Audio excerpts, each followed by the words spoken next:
SPLC investigation takes off, and it's about time. The Southern Poverty Law Center, SPLC, is a poster child for having limited-time organizations that shut down when their job is done. The high point for the organization was 20, 30 years ago when they went after the KKK to the extent that it bankrupted that organization. For at least the last 15 years, they have taken to listing conservative organizations, conservative news outlets, Christian organizations, some pro-parent organizations as so-called hate organizations.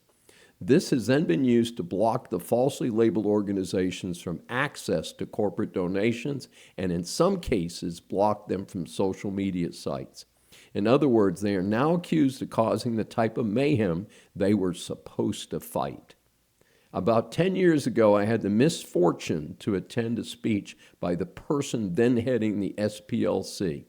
He was obviously divorced from modern-day America. He sounded more like a shill for communist Cuba than a representative of an American nonprofit public interest operation. I told the leader of the organization that booked him to make sure that he did not make that same mistake again. More recently, I've had the pleasure of discussing the failures of the SPLC on Saving America with Tyler O'Neill, who wrote the definitive book about this failed organization. The latest is that the SPLC has been indicted by a grand jury in Alabama on 11 felony counts by the U.S. Department of Justice. Between 2014 and 2023, the SPLC is accused of using their funds donated to the organization to send money, yes, send money to groups they have attacked in the past. The SPLC is accused of secretly funneling over $3 million in donated funds to individuals affiliated with violent extremist groups, including the Klan, Aryan Nations, American Nazi Party, and the white supremacists who led the riot in Charlottesville in 2017.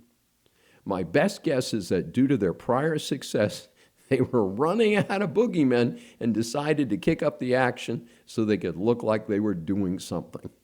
The indictment includes 6 counts of wire fraud, 4 counts of bank fraud, and 1 count of conspiracy to commit money laundering.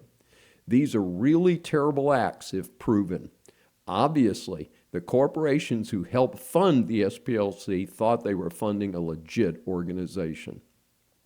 The members of the public who believe the labels placed on the many innocent organizations by the SPLC have been sold a bill of goods.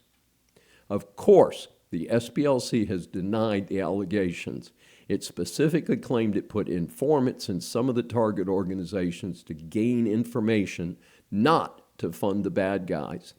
The left claims the charges could be politically motivated, while conservatives simply say, it's about time. We shall see, of course. In the meantime, let's grab some popcorn and watch the action unfold. If you've enjoyed this show, be sure to check out my other show, Business Law 101, available on YouTube at Dr. Dave Saves America.